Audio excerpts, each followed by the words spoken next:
Hello my friends, आपका स्वागत है हमारे YouTube channel gardening at home में। देखिए दोस्तों, लास्ट टाइम मैंने अपडेट किया था कि डहलिया पे दूसरी बार छोटे फूल आते हैं, उन्हें बड़े आप कैसे कर सकते हैं। आपने लास्ट टाइम देखा होगा मेरे इन सभी डहलिया पे फूल आए थे और अब दोबारा फूल आ रहे हैं। और आप देख पा रहे होंगे कि इनका साइज़ पहले वाले फूलों से बड़ा है।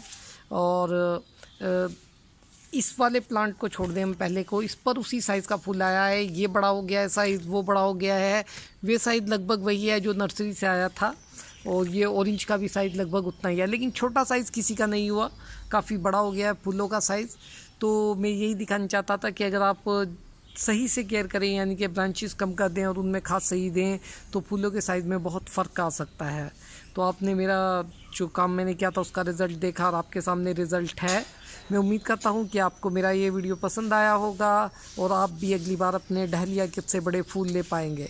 तो दोस्तों, मेरा वीडियो देखने के लिए शुक्रिया। मैं आपके लिए और वीडियो लेकर आता रहूँगा। धन्यवाद।